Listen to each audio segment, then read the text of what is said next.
दांत और दाढ़ में दर्द होने पर आप आग की ताजा जड़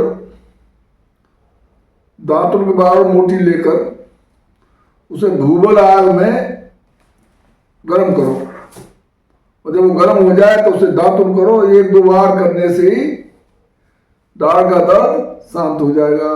दूसरा, आप एक सप्ताह में रोजाना एक सप्ताह में हर सप्ताह फिटकरी का पानी से कुल्ला किया करो तो दांतों का दर्द बंद हो जाएगा।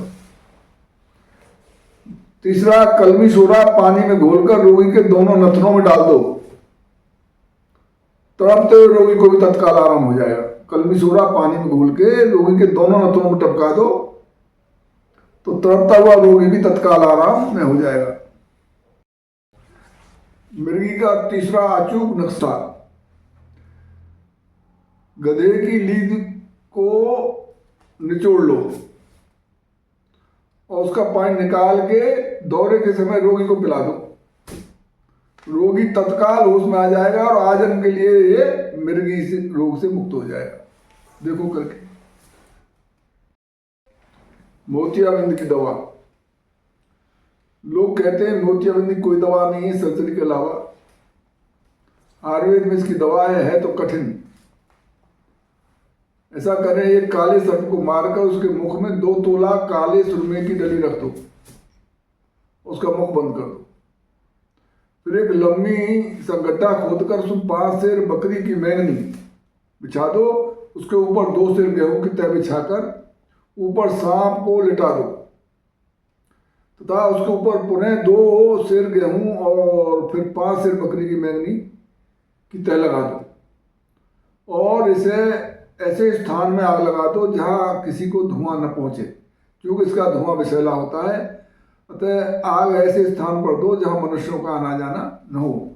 जब आग ठंडी हो जाए तो सुरमे की डली निकालकर बारीक पीस लो और शीशी में सुरक्षित रख लो। प्रतिदिन रात को 2-3 सलाई आंख में डाला करो। प्रभु कृपा से कुछ ही दिनों में मोतियाबिंद साफ हो जाएगा। यह प्रयोग एक हस्तलिखित पुस्तक से मैंने ढूंढा, सैकड़ों वर्ष पुरानी है।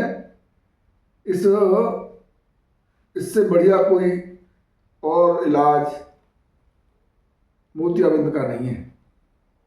धन्यवाद। कान की दर्द, कान का दर्द बड़ा असह्य होता है। उसके लिए मैं दो आपको नुस्खे बताता हूँ। मोर के पंजे को कड़वे तेल में जलाकर छान लो और यथा नियम कान में डालते रहो। अधिकाधिक 1 सप्ताह में कान का बहना रुक जाएगा और दर्द भी बंद हो जाएगा। दूसरा, सरसों के तेल में कीकर के फूल जलाकर तेल को छानकर शीशी में सुरक्षित रख लो और 2-3 बूंद नित्य प्रातः से कान में डालते रहो। इससे कुछ ही दिनों में कर्ण पीड़ा और कर्ण श्राप दोनों बंद हो जाएंगे। धन्यवाद। मिर्गी का तीसरा अचूक नुस्खा, गधे की लीद को निचोड़ लो और उसका पानी निकाल के दौरे के समय रोगी को पिला दो। रोगी तत्काल होश में आ जाएगा और आजन्म के लिए ये मिर्गी से रोग से मुक्त हो जाएगा। देखो करके। मिर्गी की दूसरी दवा बताता हूं। ये चारपाइयों में जो खटमल होते हैं उन्हें पकड़ करके एक कपड़े पर उन्हें मसल दो, उसका खून में कपड़े को तर कर लो और जब कपड़ा उसके रक्त में तर हो जाए उसे सुखा लो और उसे उसकी बत्ती बना लो। बत्ती बनाकर उसे जला करके उसका धुआं रोगी की नाक में पहुंचा दो। बस तत्क्षण रोगी जो है स्वस्थ हो जाएगा और ये 2-3 बार में ही सदा के लिए रोग मुक्त हो जाएगा खटमल के खून की धुआं से। मिर्गी की दूसरी दवा बताता हूं।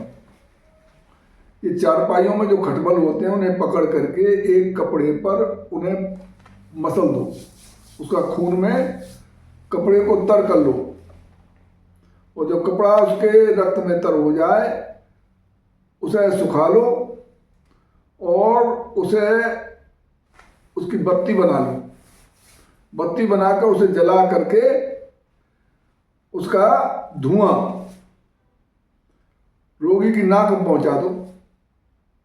बस तत्क्षण रोगी जो है स्वस्थ हो जाएगा और ये 2-3 बार में ही सदा के लिए रोग मुक्त हो जाएगा खटमल के खून की धुआं से।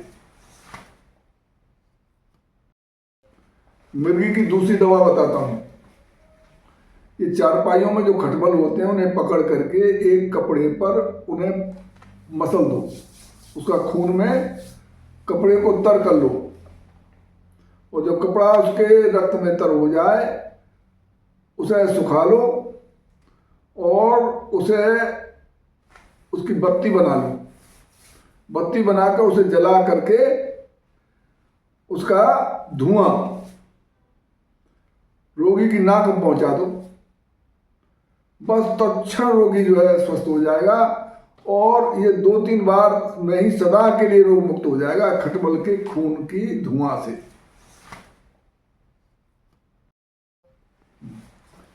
अब मैं आपको मिर्गी के बारे में बताता हूं। मिर्गी का बहुत ही उत्तम प्रयोग है। इसके लिए दवा में आप पहले जो गाय पहली बार ब्याई हो, देसी गाय पहली बार ब्याई हो, बछड़ा दिया हो, तो उस बछड़े का गोबर लेकर के खल में डालकर खूब गर्म करो। जब सूखने पर हो तो उसमें आग का दूध डाल डालकर बार बार गर्म उसे घोटते रहो। जब भी सूखे फिर उसमें डाल दो। इस प्रकार पूरे 20 बार उसमें दूध डाल डालकर गर्म करो, सुखा लो उसे और उसके आधे भाग के बराबर काली मिर्च मिलाकर बारीक पीसकर शीशी में रख लो। जब किसी रोगी को दौरा पड़े तो आधा चावल दवा नाक में डालकर नलकी से या किसी तरह से उसको फूंक मार दो। उसी समय रोगी की चेतना आ जाएगी, मिर्गी खत्म हो जाएगी। और मैं आपको ब्रेन हेमरेज या ब्रेन ब्लॉकेज हो जाने पर जो अर्धांगवात या अर्धितवात हो जाता है, पैरालिसिस हो जाता है या पूरा शरीर जो है उसका पैरालाइज हो जाता है या आधा शरीर होता है, उसके बारे में कुछ सावधानियां बता रहा हूं, फिर इसका इलाज बताता हूं। इसमें 3 विशेष सावधानी बरतने की जरूरत है। जैसे ही किसी को ये दौरा पड़े यानी पैरालाइज हो तो केवल शहद को पानी के साथ मिलाकर आग पर गर्म करके पिलाना शुरू कर दो और 1 सप्ताह तक इसके अतिरिक्त कुछ भी खाने को मत देना। और बहुत भूख सता है तो कबूतर या बटेर का शोरबा देना, पहली बात। दूसरी बात, अर्धांगवात या अर्धितवात के रोगी को 40 दिन तक किसी भी प्रकार की नष्ट नहीं देना, नाक से दवा मत देना। और तीसरी बात, रोगी को सदैव अंधकारपूर्ण कमरे में रखना चाहिए क्योंकि हवा और प्रकाश दोनों रोगी के लिए अत्यंत हानिकारक हैं। इन 3 बातों को तत्काल इसे साथ में ध्यान देना चाहिए। अब मैं आपको इलाज बताता हूँ। इसके लिए आप हरमल के बीज लें और पोटली बनाकर दौला यंत्र से 2 सेर गाय के दूध में पकाओ और पकते जब आधा सेर दूध रह जाए तो उतार लो और पोटली को दूध में निचोड़कर 10 तोला गाय का घी और 5 तोला देसी खांड मिलाकर रोगी को गरम गरम ही खिला दो। तथा गरम कपड़ा उड़ाकर रोगी को सुला दो। उसे अत्यधिक पसीना आएगा किंतु पसीने को अंदर ही अंदर कपड़े से पहुंचते रहो। बस इसी विधि से 2-4 बार रोगी का सेवन कराएं, निश्चय ही रोगी ठीक हो जाएगा। यह प्रयोग कदापि निष्फल नहीं हो सकता। धन्यवाद।